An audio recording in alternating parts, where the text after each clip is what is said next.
15 years in the making. Did it take The Rock taking the DCEU on his back and carrying it up the hill to save it? Find out when Johnny Torch reviews Black Adam.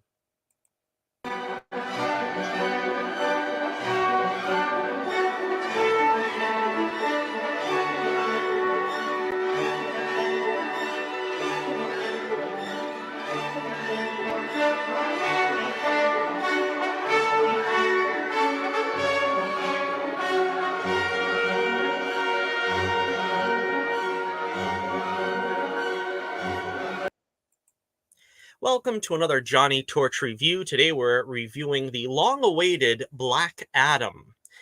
Now, as I said in the opening, this film has been in the works for about 15 years. The Rock was announced to play Black Adam. I remember it well. A lot of people were wondering who The Rock was going to play because he was eager to play someone in the DCEU, the suddenly emerging DCEU back then. And there was some rumor that he might play Shazam. Finally, it was announced he would play Black Adam, and it was a very positive thing. A lot of people responded well to it because, he had sort of a resemblance to Black Adam, and you could see him playing sort of a no-nonsense anti-hero slash villain. And so, unfortunately, it seemed like it was never going to happen. The production was halted and stalled off and on. I suppose behind the scenes now we can see that there was sort of a reluctance to bring, you know, well, spoiler, to bring the proper Justice League characters back, such as Henry Cavill and Superman. But that could have been something that forestalled the eventuality that we finally got here in Black Adam. Before we go any further, again, this will be a spoiler review. And I usually try to encapsulate my thoughts for a non-spoiler audience in the very beginning. So I'll try to just give a non-spoiler brief summation of what I thought. What I said on Twitter, the way I put it was, if you wanted the tastiest French fries you've ever had in your life, and basically that's all, this movie's probably for you. If you feel like just French fries and no Big Mac, soda, and onion rings, without those you feel cheated, you're probably not going to enjoy this film. It's basically an hors d'oeuvre or an entree, an appetizer. It's not the full course banquet that you might expect. I don't really criticize it for that. I think you have to start at the beginning. I've never had a problem really with starting with the beginning. Sort of the, Phantom Menace, The Hobbit. You kind of have to lay the groundwork before you can jump in with both feet. With this character, obviously, they wanted to make him I would have bet against it, but a linchpin in the DCEU that they can build off of. And the way I put it also on Twitter was, this film evoked two films to me, two memories of two films. One of them was Green Lantern. I can feel very strongly what they did here, they were trying to do with Green Lantern. Green Lantern is a film I liked. I didn't think it was terrible. It's the same opinion pretty much I have about this film. It could be better, but it wasn't awful. Green Lantern suffered from the effects of, well, it was poorly edited, but we'll get into that some other time. I should do a full-on review of that some other time. But it felt like it was burdened with laying a groundwork for the upcoming slate of films that they were going to do. And it had the precursor, the post-credit tag for the next film, being much more interesting than the film itself that the post-credit scene was attached to, which is kind of, they haven't learned from that yet, it doesn't seem like.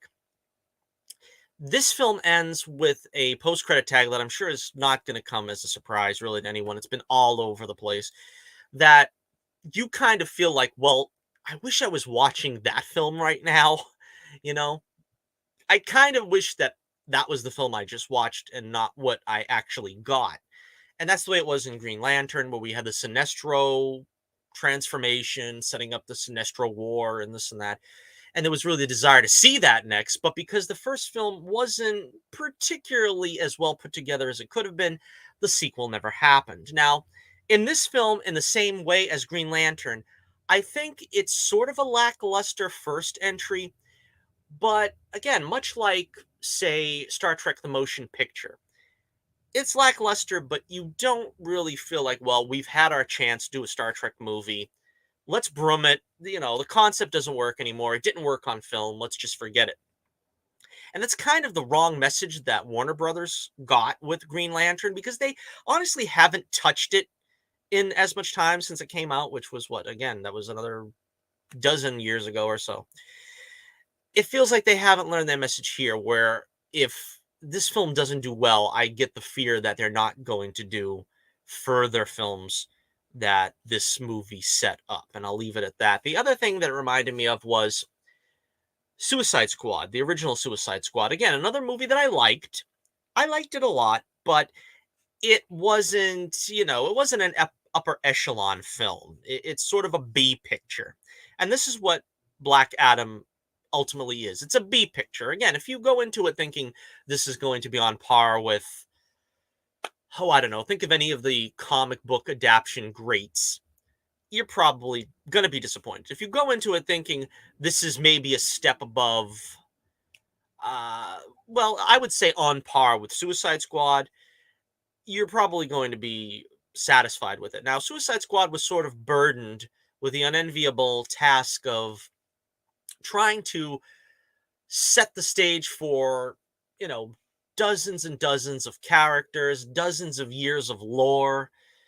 It kind of has to make you understand what's going on, even though it's kind of like done with exposition dumps, because there's no other real way to do it. We're introduced to a lot of characters and so forth. So again, if you're not into that, if that kind of rubs you the wrong way, if you didn't like that in Suicide Squad, again, I don't think you're going to particularly like it here. To me, though, it was fun, and I think that's what a lot of people. Honestly, this film, I think it's gotten really bad reviews from critics and really good reviews from fans, from audiences.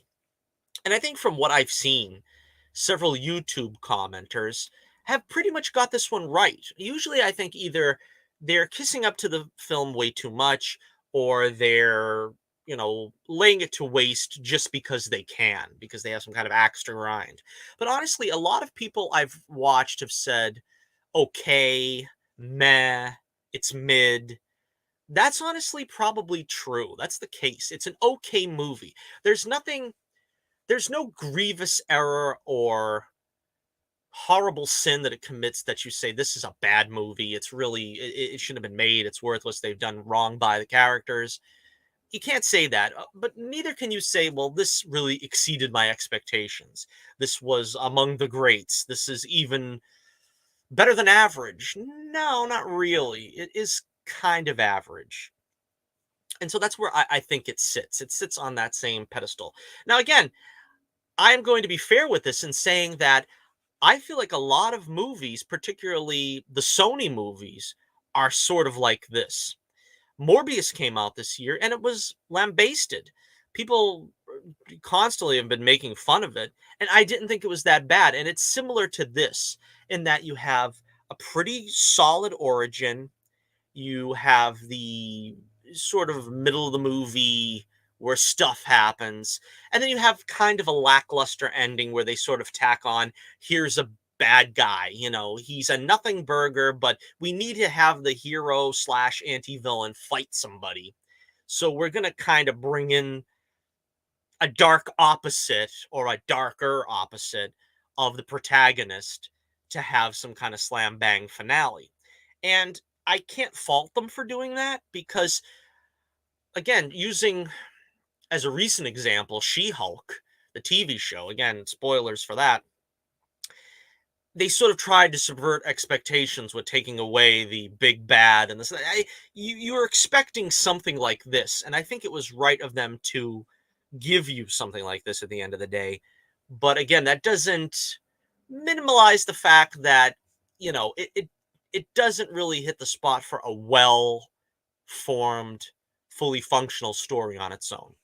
Okay, so we'll go over some of the story, but that if you're just wanting the quick take, the 10-minute review, that is largely spoiler free, then yeah, it's probably average, probably mid. I'd give it a B. I was vacillating between a C plus and a B minus, but I'm gonna just settle on a B because that's kind of what it is. It's a B picture. I think it knows what it is, and it doesn't try to, you know, overpresent itself, so to speak. That's my take on it anyway. So that's the short version. Now we'll talk about some of the specifics. We'll talk about some spoilers now. So again, spoiler warning: if you don't want to hear anything about the movie, now's the time to tune out. All right. So the movie starts.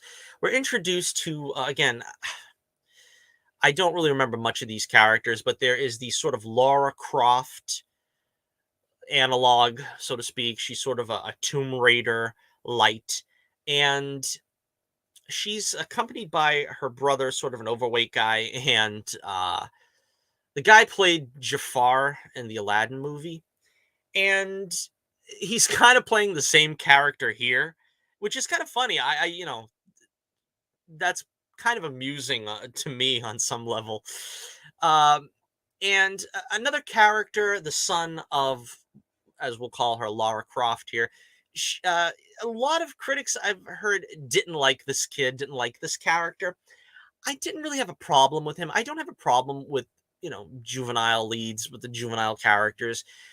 You've got to kind of, you know, weigh the expectation of how the juvenile actor is going to be. You got to kind of grade them on the curve.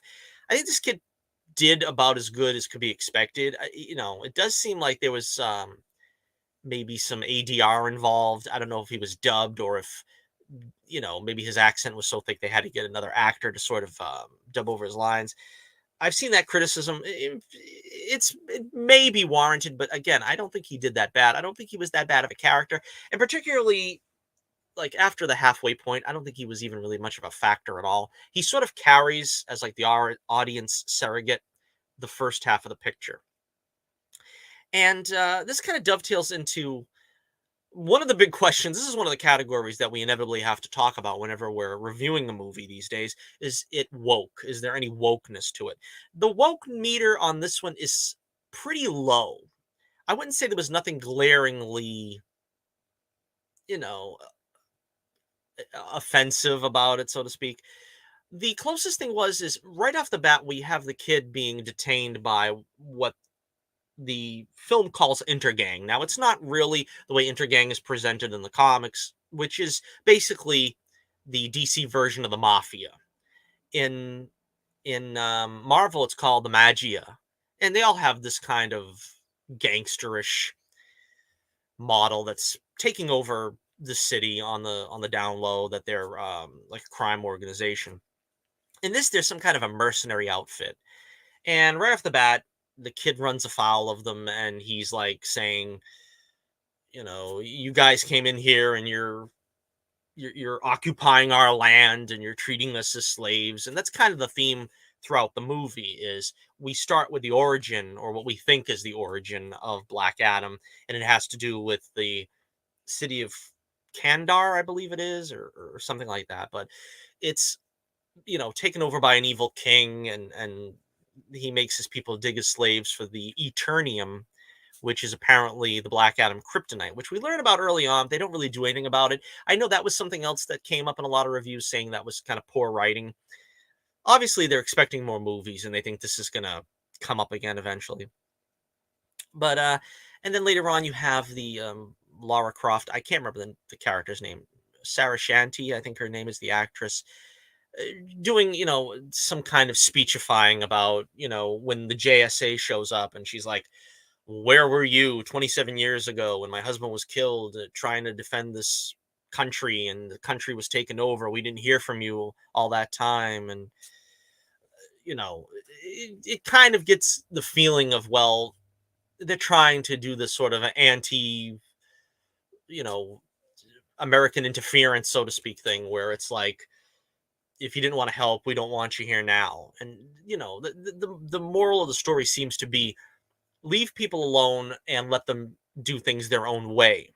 Because the crux of the story has to deal with, is Black Adam wrong for using his method, which is lethal? And again, this goes back to sort of the lethal protector and the Venom and Morbius and that kind of stuff. And when she's like captured by these intergang people, she reads because actually she's in this tomb for something called the crown, which is made of eternium or whatever. But she ends up reading the hieroglyphics, which is the burial place of Black Adam, his imprisonment there, and speaks the word Shazam, and he is released. Now, again, Black Adam is a Shazam villain before they started turning him into an anti-hero or what have you. And so they do give him the Shazam origin here, where the wizard Shazam and the Council of Wizards chose to give him the powers and this and that, and they imprison him there. The swerve comes later, and we'll talk about that in a second. So, but for a Shazam villain, Shazam is not mentioned or referenced. You know, the Captain Marvel's Shazam, which is now just referred to as Shazam. Uh, Again, apparently Dwayne the Rock Johnson is not all that interested in having Black Adam fight Shazam. Now, is this going to happen in the future? I know I'm jumping all over the place. I'd like to think it will, but again, the whole impetus for this is to have Black Adam fight Superman. So, to what extent he's going to face Shazam, I don't know. We'll get to that maybe near the end of the review, but let me just go through some of the particulars. So, Black Adam is released, and he's got the hood and the cape. He looks great, and he's just laying waste to all these villains and these mercenaries, and they're pretty much nameless, faceless guys. Not a lot is made of it. That's why they can be sort of a PG rated carnage and brutality. I really liked the next scene where he is leaving the cave, and he's faced with all kinds of airplanes and helicopters or whatever, and he basically just takes them all out, lays waste, and they paint it black from the Rolling Stones, and that is really a sweet scene. The music really, it sounds that's the song sounds somewhat Middle Eastern kind of, because in those days they were, you know, practicing with the sitar and trying to get it into music. The Beatles and the Stones did that at different points. And it really sounds cool, and it really is a good scene. And again, that's what I mean about the film. You can't fault it on the basis of it being fun. It's a lot of fun. It's high octane action, and there's something to be said for that. The passion that The Rock had for having this kind of film. Later on, there's another action scene that has to do with like the Clint Eastwood scene there. What's the name of that movie? Oh, I guess it's The Good, the Bad, and the Ugly, where the draw scene and so forth. Um, I didn't think that one worked as well, but basically there's like little set pieces that they try to design throughout the film where Black Adam has just got to take people out, and there's no stopping him. Now he is stopped with the Eternium, which is where how he gets involved with this family, the sister, brother, and son, and he gets knocked out with this Eternium blast or something, and it doesn't really affect him too much other than knocking him out. And the kid sort of tries to tell him, look, we have superheroes in this world, because he's got the posters of the Flash and Superman and whatever. But Black Adam, and he sees Black Adam as sort of this personal superhero for this country. And Black Adam really doesn't want anything to do with it. And he sort of just breaks through walls and stuff. It's pretty funny without trying too hard. I think I like the Marvel type of humor, but I know a lot of people are, kind of, they've become jaded by it. And this type of humor is different. It's very dry. It's not like, look at me, we told a joke, now laugh. That's kind of what the Marvel humor is. I think only once or twice they had sort of the outright gag, but in this case they kind of leaned on more, Black Adam is a killer, and he's got a dry humor. He tries to learn like how to do sarcasm or something. That's like once or twice they kind of try to make that joke, but the rest of it is more like, situational, like, Black Adam's continually killing people to the consternation of the JSA. Now let's get to the JSA. That kind of becomes the funny running gag, is like, Hawkman comes over and he's like, no, we can't let you do this. We can't let you just go killing people. You're killing people, and it's not right. oh, okay, I'm gonna, do my own thing. Well, no, you can't do that. And then he goes off and he kills somebody. Well, you can't do that, Black Adam. And it's like, that was actually probably the funniest, gag in the whole thing was that he's like, he's doing it again. Hawkman is like, so put upon in this film between Black Adam and Adam Smasher. But let's go over the JSA quickly. Now, this is sort of like the budget JSA because, I think the original JSA had a Green Lantern. They had a Flash. The J Jay Garrick Flash, and so forth. So this is kind of like the B team where it's just Hawkman and Doctor Fate. Um, they have Adam Smasher and Cyclone. Cyclone, I've never heard of. She was probably the most forgettable of these JSA characters. I thought she was good though. I didn't have a problem with her. She kind of looked like like Rainbow Bright or something. She has this very colorful costume, which is fun. I don't like that everybody always being in some kind of black spandex or some kind of armor or something. And she has sort of wind powers. That's her thing. And it was fun. It was fine, but she was kind of the least of these characters. She's sort of there to bounce off of Adam Smasher. Now, Adam Smasher, I thought was really, really good. He was sort of like a Spider-Man surrogate, where he's like an eager kid trying to do his thing, but he kind of still doesn't really know what he's doing. And his gimmick is he can become a giant. He gets big and smashes things, trying to stop Black Adam. And everybody's talking about the Henry Cavill cameo. My most excited thing, and I didn't hear anything about this. This really knocked me for a loop in the theater. But the Henry Winkler cameo. We've got the Fonz in this movie, and the Fonz was actually a superhero. How cool is that? I mean, to me, that was the most exciting thing. That was the most exciting cameo of all of them. And the character was the original Adam Smasher, Henry Winkler's. I don't remember what his name was. Al Rothstein was, the modern Adam Smasher. So again, that was pretty funny seeing like another generation of character. The JSA, I guess Hawkman and Doctor Fate are supposed to be long lived. I guess I'm not sure exactly about Hawkman, but again, Doctor Fate, played by Pierce Brosnan, he was the standout, I think, of the film. Second only to maybe Black Adam, The Rock. Just a fantastic character, and there was so much more they could do with him. I don't understand killing him off so quickly. Quickly meaning in the first movie. That disappointed me, although I did read on Twitter The Rock saying something like, Dr. Fate is one of my favorite characters too, and I want to see him again going forward. So I'm hoping maybe this is, Dr. Fate being magic and there's things that you can do with him, I suppose. I can see him coming back. I don't know how they'll do it because it seemed pretty final at the time. Hawkman was good. Now, again, Cyclone and Hawkman were race changed, and I am famously against race changes. I will even go so far as to boycott a movie over race changes. I mean, in the case of, like, for instance, The Batman, I didn't go and see that mostly because I didn't like seeing what they were doing with it, with having no colorful costumes, the Riddler being like in a rain slicker, but also on the basis of they had a race change. Gordon, Catwoman. By proxy, this means Batgirl probably will be race changed. Same thing with like Fan Four Stick, where it was Michael B. Jordan as Human Torch.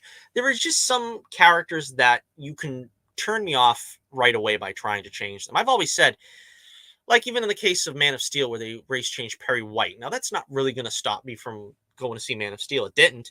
But you have to have some kind of respect for a character that's been alive longer than probably your grandparents. Perry White was white since whatever it was, the 40s when he was created. Commissioner Gordon, ditto. I mean, there's some characters you just don't mess around with. Hawkman's been around for a long time, but to be honest, I don't have a real personal attachment to the character. It's the same thing as Aquaman. Now, for instance, Jason Momoa is a race changed Aquaman. He's supposed to be blonde hair and blue eyes, and I really would like to see a blonde hair, blue eyed Aquaman in my lifetime. Would it stop me from seeing the movie that he's been race changed as Samoan, I imagine, is what he is? No, because I really, I'm not as interested in that character as, in some respects they tried to make Jason Momoa look like Aquaman with a really ridiculously authentic costume, which is great. I kind of can go with it. And in this case, with a Cyclone I'd never heard of, so you could have told me she looked like that in the comics. I don't know. Hawkman, again, he's got a convoluted backstory. I don't really know a whole lot about him. I was hoping they weren't going to call him Carter Hall because that's the original White Hawkman. They do call him Carter Hall here because, in a way, the purist can kind of overlook things like that when it has to do with, like, say, Zendaya as Mary Jane. Now, she's not Mary Jane, she's MJ. Oh, but I thought MJ was Mary Jane. No, she's Michelle Jones. Okay. You kind of have an out. And so I was kind of thinking maybe he's another Thangarian. He was like a prototype Hawkman before we get another Hawkman in the future who will be white. Also, in his convoluted history, Hawkman dies and is reincarnated several times. That's happened. Perhaps he, was reincarnated black one time, white sometimes. You could do a lot of different things with a character. So I didn't really feel like that was a stumbling block for me to see the film or enjoy the film. Al just Hodge, I believe the actor's name is, did a good job. To me, he kind of, I thought he would play a good Jon Stewart. I kind of felt that he was more equipped to play a good Jon Stewart because he kind of felt like the good cop in this film. He's the good cop, and of course, the Black Adam is sort of the bad cop. He's going to kill people, and he's like keeps constantly, like I said, getting in his ear saying, "You can't do this. We can't let you do this." And I think he did very good. I thought he was fine. Uh, so Amanda Waller, of course, shows up, and she's briefly in the film. Viola Davis, of course, is a great Amanda Waller. She's not quite 300 pounds like the comic incarnation, but okay. I mean, how many actresses are really 300 pounds that maybe could pull off that role? I don't know. But it was fun to see her again. And again, it does feel like there's some kind of continuity where at least the DCEU is saying, look, we know some of the movies were bad. We're not going to pretend like these actors were bad. We're going to keep these actors going in these films because they were pretty good. And then maybe if they have to be replaced eventually, we can replace them, if the actor chooses to move on or something. So story-wise, where are we? So JSA shows up. They're trying to take out Black Adam, and, they can't do it because he's pretty much invulnerable.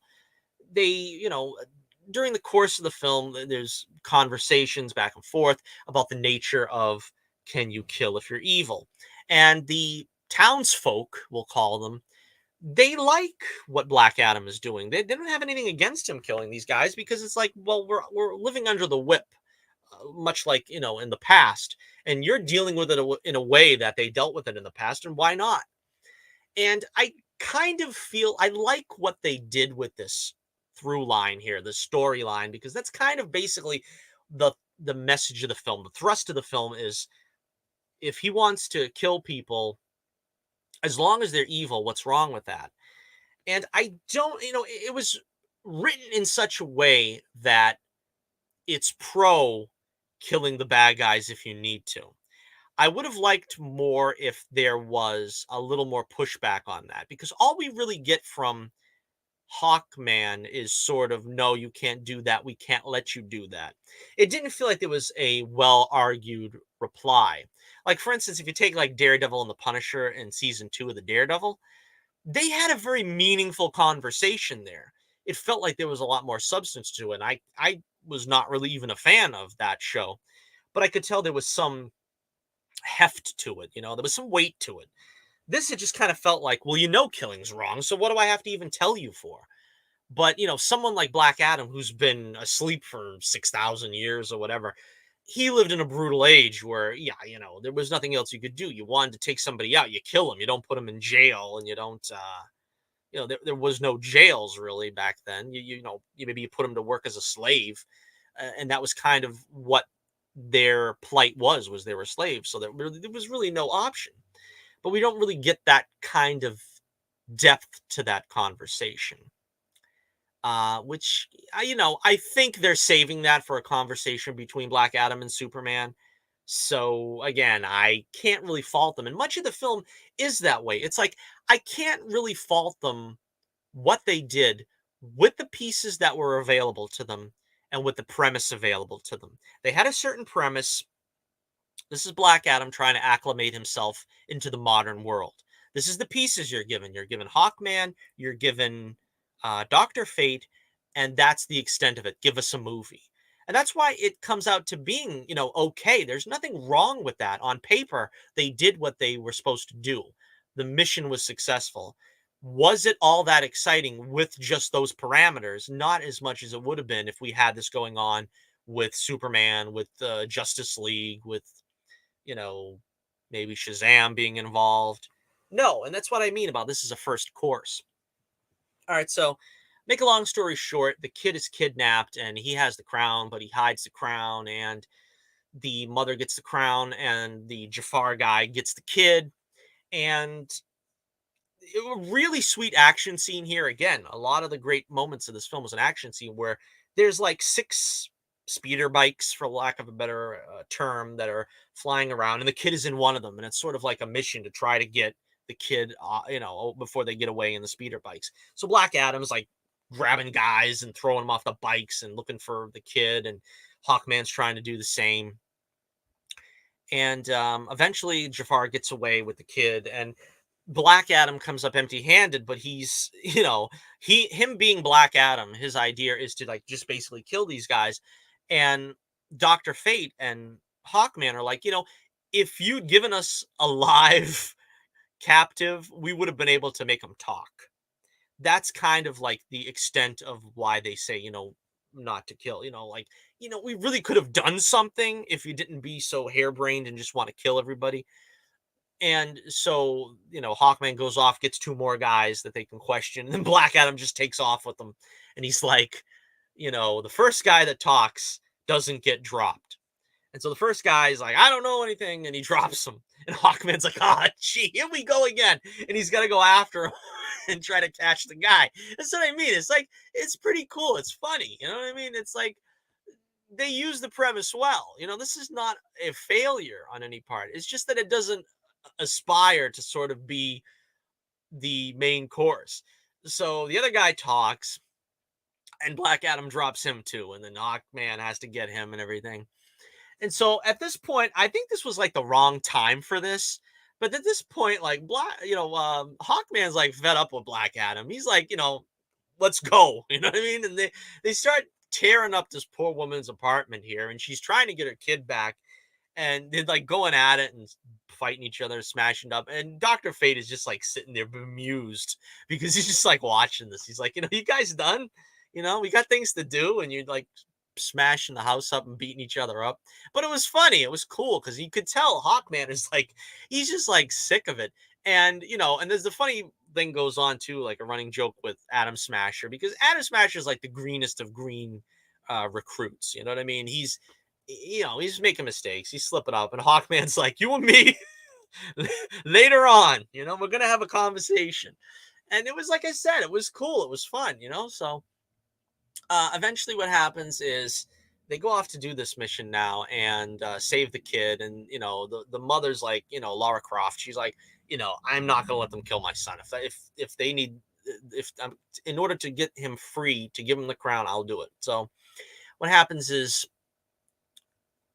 Dr. Fate keeps having like these visions that something bad's going to happen and Hawkman's going to get killed. And so he finally kind of like comes out with it and is like, Hawkman's like, am I going to get killed? And he's like, well, and Hawkman's like, he's a good guy. He's a good soldier and he's a superhero. He's like, well, if I got to give my life in the cause of justice and doing the right thing, I'm going to do it. He's like not afraid. And, Dr. Fate has like, again, these guys don't get like a lot of development. That's why it's a real shame if Dr. Fate they never bring back Pierce Brosnan because he kind of like finally is like talk a little bit about his past, and he's like, well, I've seen a lot in my 100 years, and you're like, 100 years? What? You could have led with that. What is going on? And he's like, I seen the guys marching off to war and stuff, and I wasn't really a big flag waver or whatever. And he's like going into some of his history, and you're like, I want a whole movie of that, please. You know what I mean? Uh, but again, I don't know to the extent that's going to happen. Can they get Pierce Brosnan back for a full, trilogy or something? I don't know, but that's kind of what I was looking for at the end of this film. So they try to make the plan and everything, and Black Adam really ain't gonna have any of it. He just goes off and starts, smashing the fortress and killing the bad guys and stuff. He racks up an impressive body count during this film. And again, I'm of the opinion that the good guys don't kill, but again, Black Adam isn't a good guy, and that's what's kind of good about this film is that they don't try to soften him too much. He kind of has his own code. Like you give him trouble, you're gonna get killed. You shoot at him, you're gonna get killed. You know what I mean? It's not like Superman where the bullets bounce off and he just laughs at you. Black Adam will come after you and break your neck, and he like says something like that at some point. And that's the fun of it is, because I've heard reviewers also saying like the message of the movie's wrong, which is it's good to kill, it's fun to kill, it's okay to kill. I don't think that's the case. I think they're saying that he has a certain way of doing things and he is not going to be changed. So that's kind of where they leave him in this movie. Now, I don't know what they intend to do with him. I would have felt like it was a cop out if they said at the end of the movie, he's like, he learns his lesson, he does a face turn, he's a baby face, and now all of a sudden he's not going to kill. That's not promised anywhere. At the same time, I don't think this version of Black Adam, again, I'm not too well versed with the other comic incarnation, but this version of Black Adam doesn't really have, you know, delusions of grandeur that he's going to like take over a continent. He's sort of like at the end of the film rejects a throne. So again, this is kind of where they've left him in this movie. But anyway, the we're getting into the final act. The woman, gives the crown. The fat guy gets shot, the uncle, and I was kind of happy that he survived. His Dr. Fate's like, you don't die like this. And he's like, well, how do I die? And he goes, it's something to do with electricity. And he goes, I'm an electrician. So, it was funny. And, then later on he comes back and he's like beating like the undead skeletons with like a lead pipe or something. He's like, I can't die this way. I know it. Dr. Fate told me. It was pretty funny. So the Lara Croft there hands the crown over to the Jafar guy. And the Jafar guy, I guess, needs to kill somebody and to die or something in order to activate the crown. It was kind of convoluted here. This is where I think a second viewing would probably help me personally, because I didn't really see what he was trying to do. I thought he needed to kill somebody to get the crown to work for him, so he tries to kill the kid. Apparently, what he needed was to have Black Adam kill him while he was in possession of the crown for his plan to come through. I don't know exactly how that works. Again, that might have just been me not being able to get it the first time. Maybe it was just poorly communicated. Something that I did think was poorly communicated, though, was Black Adam saves the kid from getting shot, but somehow the power that he had being displaced or whatever ends up injuring the kid. And the kid is like unconscious and so on and so forth. And this prompts Black Adam to sort of surrender himself. Because all along, like Hawkman is like saying, well, all you have to do is say Shazam, you get rid of your powers, and we'll take you in, and that's it. And of course, he ain't going to do it all that time, but now he kind of feels responsible for the kid being injured, and it prompts the flashback to his origin. Now, what I'm trying to say, first of all, here is that I don't think it's communicated well how badly this kid was injured. He didn't seem like he was injured that badly. I mean, it only takes about a scene before he's conscious again and he seems all right. But seems very much to affect Black Adam. Like he wants to renounce his powers and everything. And it doesn't seem like it's that big a deal what happens to the kid. It seems like kind of a mild thing. But he goes into his origin. Now, this is where we get the full story, the actual story which it feels like they were going for a Dark Knight Rises swerve. The child of Ra's al Ghul escaped the pit, and was it Bane? That's kind of what they were leading up to before Bane was excommunicated because he was too violent or whatever. In this case, the trailers already spoiled this swerve. So if you've seen the trailers, you're really not going to be surprised by this. All along, I'm thinking in the commercial, the trailer, they say his son gave his life for him and he saved him and this and that. But you're kind of led to believe by the first incarnation of this story that the kid who ran away with the Eternium rock or whatever, he got the powers of Shazam by the wizard, and the father or father figure, whoever he was supposed to be, was the one telling him, don't be a hero. Birds are free. We got to live with the cards we're dealt, kind of. When come to find out, that wasn't Black Adam, the kid. That wasn't Teth Adam, as his name is really. That was the son of Teth Adam. And Teth Adam was the guy saying, don't be a hero, just keep your head down, do what you got to do to live.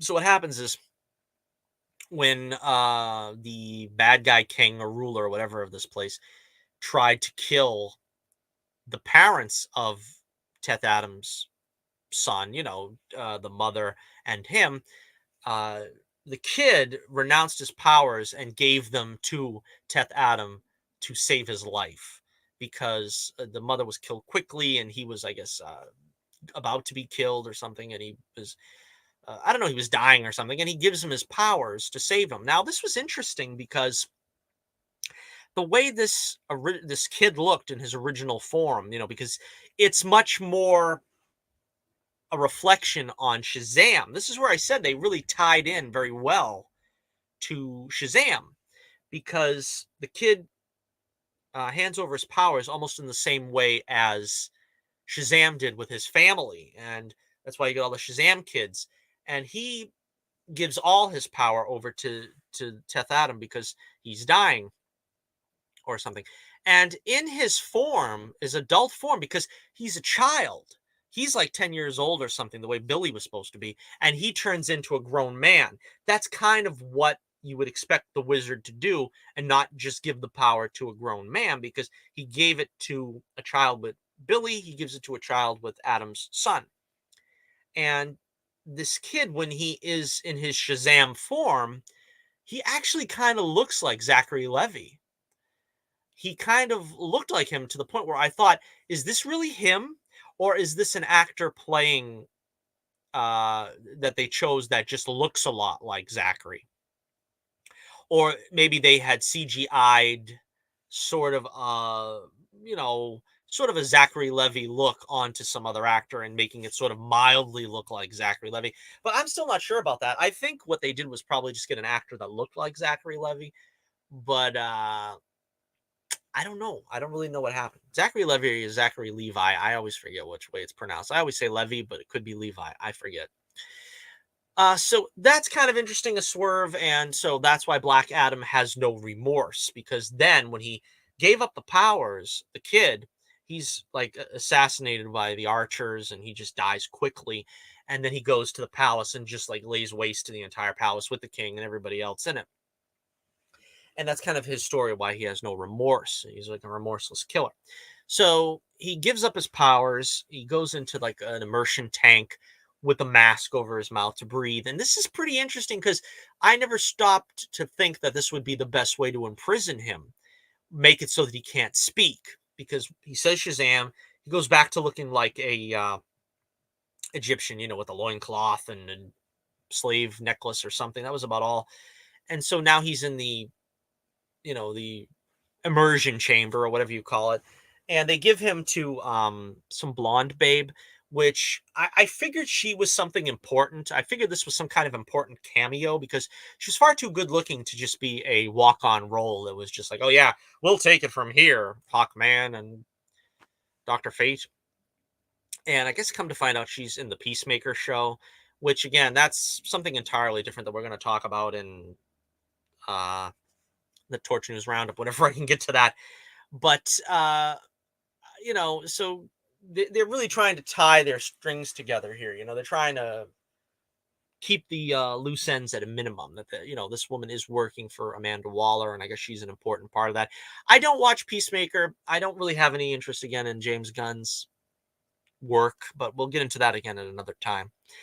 So again, this is where it felt like it could have been done better. This could have been constructed better. The reasons for him giving up the powers felt like they could have been done better. And I think, quite honestly, the way he gets back into action could have been done better. Because, again, Dr. Fate sees the whole history. He knows everything that's going on. He's got that going for him, sort of like Doctor Strange. He's got that Doctor Strange quality of seeing the future. So Dr. Fate is going into this knowing what's going to happen. He knows uh, Hawkman's going to die if he doesn't do something. So he decides on this final battle that he's going to take Hawkman's place, and he puts a shield around the fortress to have this final battle with Sabak, which, again, well, we didn't even get into that, though. Again, this is something that I am never particularly comfortable with, when they have a lot of satanic imagery and things about demons and stuff. But I understand this is kind of part of the Shazam lore. This is an actual character. And the idea is that Sabak got his powers. He has to say Sabak in the same way that Billy has to say Shazam. Each letter in the name means something, and they're drawing a power from someone. For Billy, it's the Wizards Council. For Sabak, it's like 6 demons, I think, something like that. 6 or 7 demons, I can't remember, whose names he's evoking to draw the power. Now, again, I remember saying when I was reviewing Multiverse of Madness that I wasn't too crazy about the idea of demons, and I always bristle at that. That was kind of like a thing in the 90s where all comics, it seemed like all the villains were demons, and they came from some hell realm or something. In the same way here, when Jafar dies and ironically is reborn as a demon-looking creature, like in Aladdin, you know, he has to go to basically hell and get reborn by demons. And again, this is like, as a Christian, I'm not really particularly enamored with this kind of style storytelling, but again, it's fairly accurate to the comic, and I don't really have a problem with it, especially since he comes in so late at the game, Sabak. He really is, like I said, a nothing burger. There really is no level to him beyond, this is the bad guy, what the bad guy wanted to do, and this is his final form. You know, this is not something that, like, we spend a whole lot of time on. And I think in this case, it probably is for the best. So Dr. Fate decides to go it alone to fight Sabak, and he's got him in a, you know, in the ruins of the palace, and he's got the shield in so that Hawkman can't get in, and Hawkman is like desperately trying to get in to help his friend, knowing that he's like gonna sacrifice himself. Dr. Fate kind of pretty much says as much, and that's where he gets killed, as we mentioned several times.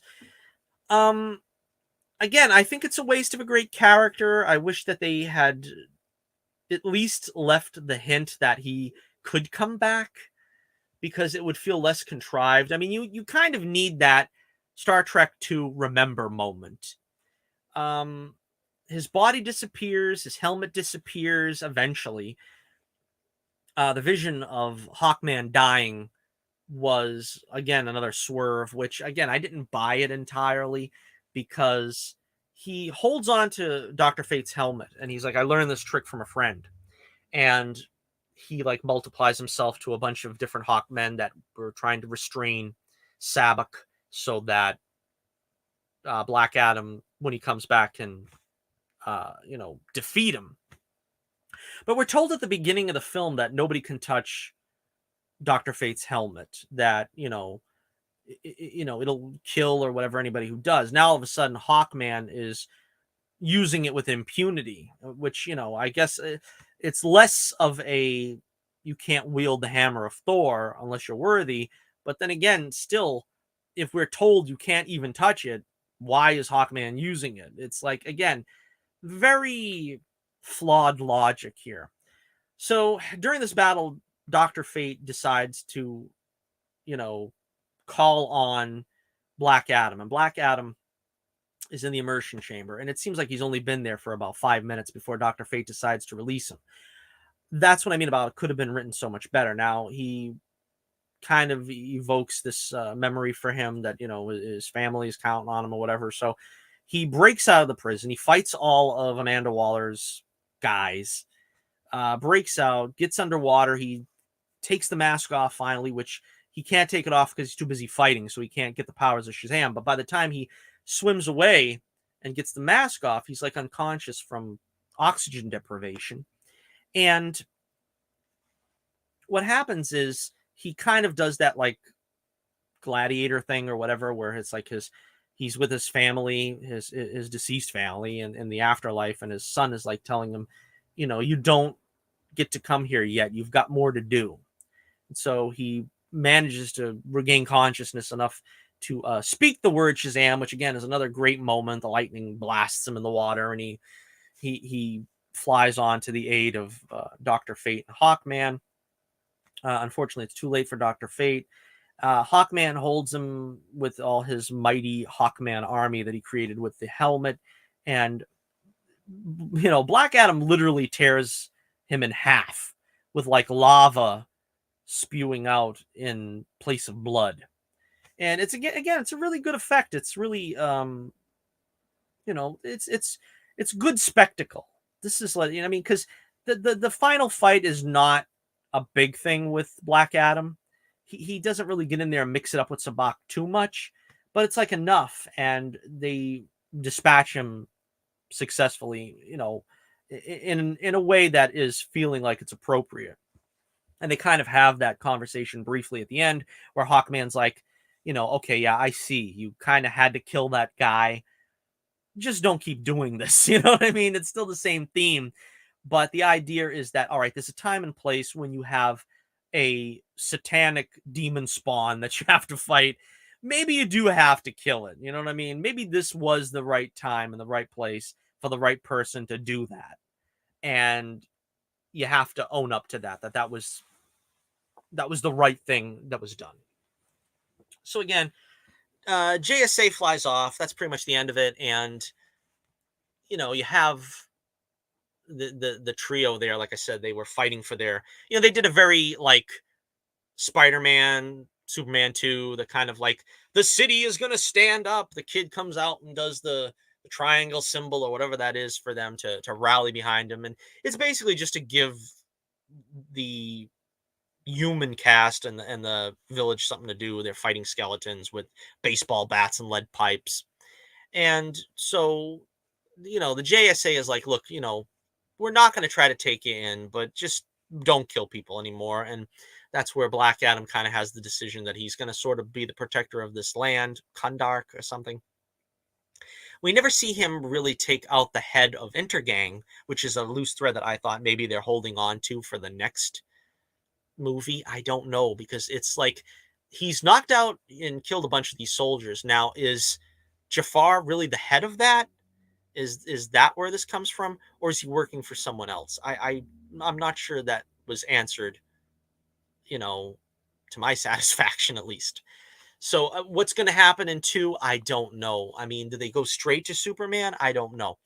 Post-credit scene, of course. And, you know, the end of the movie is where he's actually dubbed Black Adam. He never says Black Adam, but the kid is like all along, oh, you're wearing black. You know, we need a cool name. We need a catchphrase. You know, kind of jokey, you know, stuff. It was cool. And then he becomes Black Adam, I guess, at the end. So at the end, we have Amanda Waller coming via hologram and telling him, look, we'll leave you alone as long as you stay the protector of Kondark or whatever. You can't just leave that section of the world. You know, you leave that country and we're going to come after you. And we're not going to let you play around with other nations and stuff. It just is not going to happen. And, you know, Black Adam's like, well, you know, how do you think you're going to stop me? And of course, the big moment, this is what everybody's been waiting for, the return of Henry Cavill. He shows up as Superman. Now, they said that the theme of the John Williams score was playing. I didn't hear it because a lot of people were cheering in the theater I saw it in. You know, it was a big moment. Everybody's excited. Henry Cavill's back, and the theme, and The curl, they actually gave him the frickin' curl. I've been waiting for that for, I think, I don't know, how long has it been since we've had a Superman with a curl? Well, Brandon Routh notwithstanding, but I mean, they haven't had a curl since probably Christopher Reeve, right? I mean, Superboy, I don't know if that counts because that was Superboy, but I mean, Superman with a curl. Dean Cain didn't do it. Um, I don't think Tyler Hoechlin has it, right? He doesn't have a curl. And, it's kind of like that's the 50s on. So the people are like, well, Superman didn't always have a curl, in the 30s and 40s, he was kind of depicted as not. But at that certain point, that Kurt Swan curl, S curl look took hold. And I don't know why they didn't go back to it sooner. Like I said, Brandon Routh notwithstanding, because he was basically carrying on the Christopher Reeve mantle for one film. But he's back. The color of the suit is fine. It's perfect. It's nice and vibrant. And again, this is where I really hope Black Adam does well. Because, like I said, it's not the greatest movie in the world. It has some flaws, but it's fun. It's worth checking out. And if it does well enough, it's going to lead up to a Superman movie. It's going to lead up to Black Adam versus Superman. Now, I'm hoping at some point we're going to have what I'm hoping will happen is probably Shazam 3 will have Shazam taking on Black Adam because he does something that only Shazam is around at the time to do something about. Batman, Superman, Wonder Woman, or whatever will be off doing something else on some crazy mission or something. Shazam is the only one that can do something when Black Adam steps out of line. He tries to do it, he fails, and then later on, Superman has to come back from whatever mission the rest of them are on. And he's like, I've got to help Billy take out Black Adam. That's cool. I'll be all right with that because Superman will have something to do with the Black Adam storyline. But I really feel Shazam, Billy slash Captain Marvel, whatever way you want to look at it, has to be involved. He has to be the one that delivers the coup de grace. Maybe because we're doing sort of the the big as a superhero premise where Billy is not that acclimated to being a superhero. Maybe he needs some help from Superman, but it should be Billy involved that somehow takes down Black Adam. And I think at this point, they should be able to do that. You know what I mean? I don't think we should, because they have it all through the story. Like I said, the wizard Shazam gave him the powers. The wizard Shazam buried him because he didn't think that he was worthy of the powers. And he was left for dead, buried alive, so to speak, all that time. Maybe he comes back after the wizard Shazam, even though the wizard Shazam is kind of, I don't know if he was killed in the first movie, but he's back in the second movie. There's probably unfinished business between them. There's a lot of stuff that could go on in the future going forward with this premise. And again, we have a lot to thank for The Rock, Dwayne Johnson, literally carrying the boulder up the hill on his back. Because with the people in charge, the powers that be before Zaslav took over and stuff, they were not having any of it. They didn't want Superman back. They didn't want Cavill back, heaven knows. And again, I like Cavill as Superman. I didn't like Zack Snyder's films. I don't think they treated him well, but I thought Cavill was fine. He was perfect. He looked the part. He had the presence. Amy Adams was Lois Lane. I'd love to see her come back. Even Lawrence Fishburne, even though I don't think that's particularly as a purist reflecting the original Perry White, bring him back. Let's see if we can, make something of this universe because it started out on shaky ground because of poor choices by Zack Snyder, but you had a good cast. You had something that you could build on. And I think, it's owed to the fans. We had a good Superman actor. We had a good Lois Lane actor. Lex Luthor, maybe they could bring back Eisenberg and try to reform that character somewhat and have him act more like the Lex Luthor we all know. It's possible. I think when they did that Justice League movie, I guess the Justice League version, and they had him sort of looking like Gene Hackman as Lex Luthor, I thought that was a step in the right direction. I wasn't too disappointed with the Justice League version because I thought it was pretty much putting a band-aid on what Zack Snyder was doing. I felt that was a step in the right direction. They had, pretty much the right tone in that film. I mean, you can say here and there some things weren't great. I mean, Ezra Miller as the Flash is a taste to be desired. I mean, either you like that or you don't. There's some things I understand people didn't like about it. Batman carrying a gun and shooting parademons, I wasn't crazy about either. But again, I felt like that was a step in the right direction. And if they could have just reformed the Snyderverse, for lack of a better term, you had a lot you could work with there. You had a lot of pieces on the board that you could use that were still good going forward, tools that you could use, and they could still find a way to do something with the Flash, either in recasting him or making it maybe some other kind of Earth's Flash or something, since they're going to do the multiverse thing in the Flash movie. There's a lot of things you could do. All right, so let's just wrap it up there at the hour mark. Black Adam, let me know what you think in the comments below. Did you like it? Did you agree with some of the points I made? Did you want to see more from the Justice Society going forward, seeing um, Dr. Fate return as Pierce Brosnan, seeing what they could do more with this storyline involving Superman and or Shazam? Let me know in the comments below. I am going to give Black Adam, I'm going to say 3.5 stars out of 5. 3.5 stars out of 5. I wasn't sure if I was going to go 3.5 or 4. I'm going to be a little bit on the low end and say 3.5. When it comes to the alphabet rating, I'm going to favor it a little more and not do the B minus. I'm going to give it a B. I think it's a B movie, kind of in line with, like I said, Suicide Squad and, maybe Morbius, something like that. Fun, exciting, doesn't have the strongest plot. It's more action driven, which is not a bad thing. And if we're doing the 1 to 10 rating, I'll probably say a 7 out of 10. Mildly above average, but in that range. So that's about it. That's going to wrap it up. And so until next we meet, this is Johnny Torch reminding you once again, keep the flame burning brightly, and I'll be with you again real soon.